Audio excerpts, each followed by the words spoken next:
Please do like share and subscribe, और कृपया करके इस चैनल को बढ़ाने के लिए आप इसको सब्सक्राइब कीजिए, साथ साथ अपने दोस्तों के बीच में भी इसको शेयर जरूर। आइए हम मालदीव के बारे में बात करें। मालदीव के नए राष्ट्रपति मोहम्मद मुइज़्ज़ू को सत्ता जाने का डर सता रहा है। उनके खिलाफ विपक्षी सांसद महाभियोग लाना चाहते हैं। इसे देखते हुए अब सरकार महाभियोग प्रक्रिया के संबंध में संसद की प्रक्रिया के नियमों में बदलाव के लिए सुप्रीम कोर्ट के पास पहुंची है। मालदीव की न्यूज़ वेबसाइट अदुदू की रिपोर्ट के मुताबिक अटॉर्नी जनरल अहमद उसम ने मंगलवार को पुष्टि की है कि सुप्रीम कोर्ट में एक संवैधानिक मामला दायर किया गया है। हालांकि उन्होंने इससे जुड़ी और जानकारी देने से मना कर दिया है। मालदीव के संविधान के मुताबिक राष्ट्रपति और उपराष्ट्रपति को सांसदों की कुल संख्या के 2/3 बहुमत से पद से हटाया जा सकता है। यानी पीपुल्स मजलिस मालदीव की संसद में मौजूदा सत्र में 87 सांसदों में से 58 चाहें तो मुइज़्ज़ू को सरकार से हटा सकते हैं। सोमवार को सामने आई रिपोर्ट के मुताबिक विपक्षी दल Maldivian Democratic Party MDP Mohamed Muizzu के खिलाफ महाभियोग लाना चाहती है। एमडीपी इस समय संसद में बहुमत में है। विपक्षी दल एमडीपी का कंट्रोल इस समय संसद पर है। 7 सदस्यों ने मंत्री बनने के लिए सदन से इस्तीफा दे दिया था। इसके बाद कुल सांसदों की संख्या 87 से घटकर 80 हो गई है। एमडीपी की ओर से महाभियोग के नियम बदल गए हैं। पहले महाभियोग के लिए कुल सदस्यों का 2/3 मत जरूरी होता था, लेकिन नए नियम के मुताबिक संसद में मौजूद सदस्यों की संख्या के आधार पर 2/3 मतों को गिना जाएगा। ऐसे में 54 सांसद राष्ट्रपति को हटा सकते हैं। कथित तौर पर एमडीपी के पास 54 सांसद हैं जो राष्ट्रपति को हटा सकते हैं। अब इसी कारण मुइज़्ज़ू सरकार डरी हुई है। वर्तमान में एमडीपी के पास 44 सांसद हैं, वहीं डेमोक्रेट्स के 13 सांसद हैं। दोनों दलों के पास कुल मिलाकर 57 सांसद हैं। रिपोर्ट के मुताबिक एमडीपी ने महाभियोग प्रस्ताव लाने के लिए पर्याप्त हस्ताक्षर पा लिया है। प्रस्ताव लाने के लिए 26 सांसदों का हस्ताक्षर जरूरी होता है। एमडीपी ने कहा है कि वह डेमोक्रेट्स के साथ मिलकर काम कर रहे हैं। आइए अब हम बात करें भारत के 2 छात्र जिनकी निर्मम हत्या कर दी गई अमेरिका में। अमेरिका में बीते 2 दिनों के अंदर 2 भारतीय छात्रों की हत्या की खबर सामने आई है। हाल ही में अटलांटा में एक दुकान में भारतीय छात्र विवेक सैनी की एक नशेड़ी ने हथौड़े से मार मार कर हत्या कर दी थी। इस घटना के बाद अब शिकागो की पर्ड्यू यूनिवर्सिटी के एक छात्र की भी हत्या का मामला सामने आ रहा है। पुलिस ने यूनिवर्सिटी के कैंपस से रविवार को लापता हुए छात्र नील आचार्य की मौत की पुष्टि की है। अधिकारियों ने बताया कि उन्हें रविवार सुबह 11:30 बजे के करीब ये जानकारी मिली कि पश्चिम लफायेट के 500 एलिसन रोड पर एक शव बरामद किया गया है। जांच करने पर यह कॉलेज का जाने वाले छात्र का शव पाया गया। मृतक की पहचान भारतीय मूल के छात्र नील आचार्य के तौर पर की गई है। नील की मौत का सही कारण अभी तक पता नहीं चल पाया है। इससे पहले रविवार को नील की मां गौरी आचार्य ने एक्स पर पोस्ट कर लोगों से अपने बेटे को ढूंढने की अपील की थी। उन्होंने कहा था, हमारा बेटा नील आचार्य 28 जनवरी से लापता है। वो अमेरिका की पर्ड्यू यूनिवर्सिटी का छात्र है। उसे आखिरी बार एक उबर कैब के ड्राइवर ने पर्ड्यू यूनिवर्सिटी में छोड़ा था। हम उसकी जानकारी चाहते हैं। अगर आपको कुछ पता हो तो हमारी मदद करें। उनके इस पोस्ट के बाद शिकागो में महावाणिज्य दूतावास ने एक्स पर पोस्ट कर कहा था कि वे पर्ड्यू यूनिवर्सिटी के अधिकारियों के साथ जुड़े हैं और मामले पर नील के परिवार से भी बात कर रहे हैं। दूतावास ने हर तरह की मदद की बात भी कही थी।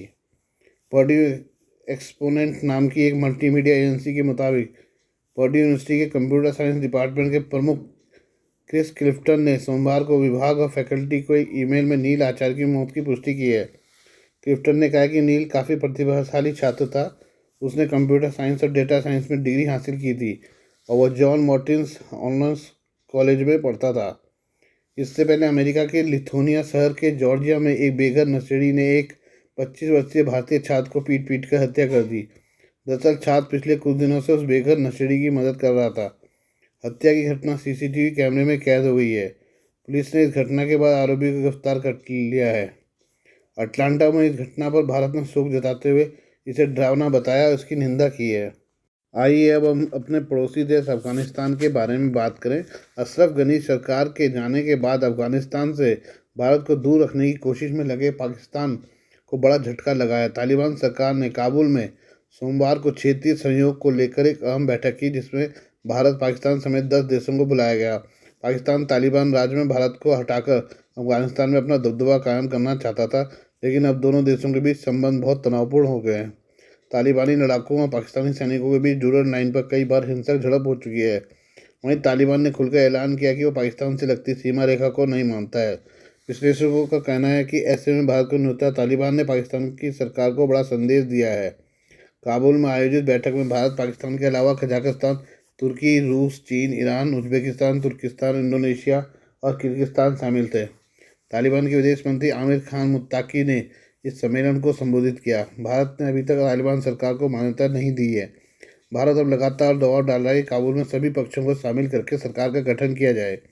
तालिबान ने भारतीय प्रतिनिधि के शामिल होने का जमकर प्रचार किया है। अफगानिस्तान के विदेश मंत्रालय के उप प्रवक्ता हाफिज जिया अहमद ने भारतीय प्रतिनिधि के शामिल होने पर कहा कि भारत अफगानिस्तान पर होने वाले पहलों में पूरी लगन से शामिल होता है। हाफिज ने कहा कि भारत अफगानिस्तान में सुरक्षा स्थिरता की हर पहल और प्रयास को अपना पूरा समर्थन देता है। बताया जा रहा है कि इस बैठक में भारत की ओर से काबुल में स्थित दूतावास में तैनात अधिकारी ने हिस्सा लिया। भारत ने अभी भी अपने दूतावास को पूरी तरह से बहाल नहीं किया है। अभी केवल एक तकनीकी टीम ही काबुल में मौजूद है। तालिबानी विदेश मंत्री ने कहा कि इन सभी देशों को क्षेत्रीय बातचीत को बढ़ाने पर फोकस करना चाहिए और आगे भी अफगानिस्तान के साथ सकारात्मक संवाद जारी रखना चाहिए। भारत की ओर से अभी इस बैठक को लेकर आधिकारिक रूप से कोई बयान नहीं आया है। भारत ने इस कार्यक्रम में ऐसे समय पर हिस्सा लिया है जब हाल ही में भारत की ओर से यूएई में तालिबानी राजदूत को गणतंत्र दिवस के कार्यक्रम में बुलाया गया था। भारत के आधिकारिक सूत्रों ने इस बारे में कहा है कि सभी मान्यता प्राप्त दूतावासों को न्योता दिया गया था। भारत ने जून 2022 में काबुल में अपने दूतावास को फिर से शुरू किया था। भारत और तालिबान के बीच जहां दोस्ती बढ़ रही है, वहीं पाकिस्तान के साथ अफगानिस्तान के रिश्ते रसातल में चले गए हैं। पाकिस्तान लाखों की तादाद में मौजूद अफगानों को निकाल रहा है, जिसका तालिबान ने कड़ा विरोध किया है। आइए हम पाकिस्तान के बलूचिस्तान इलाके के बारे में बात करें। बलूच लिबरेशन आर्मी ने पाकिस्तानी सेना पर हमला किया है। इस हमले में 45 पाकिस्तानी सैनिकों को मारने का दावा किया गया है। हालांकि बलूच सरकार के सूचना मंत्री ने सेना के जवानों की मौत की बात को सिरे से नकार दिया है। पाकिस्तान के बलूचिस्तान में बलूच लिबरेशन आर्मी बलूचिस्तान की आज़ादी के लिए सशक्त संघर्ष कर रही है। वहीं पाकिस्तानी सरकार इसे आतंकी संगठन बताती है। बीएलए ने दावा किया कि उसने बलूच के माच इलाके में 45 सैनिकों को मार दिया है। वहीं प्रांत की सरकार का कहना है कि मार्च में बलूच आर्मी के हमले को सुरक्षा बलों ने नाकाम कर दिया। बीएलए के प्रवक्ता जियाद बलूच ने कहा कि ऑपरेशन दारा ए बोलन में सोमवार की रात उसने बलूचिस्तान के बोलान जिले में कम से कम 45 पाकिस्तानी सेना के जवानों को मार गिराया है। बीएलए ने दावा किया कि उसने बोलान के मास शहर में जेल और रेलवे स्टेशन सहित कई स्थानों पर कब्जा कर लिया है।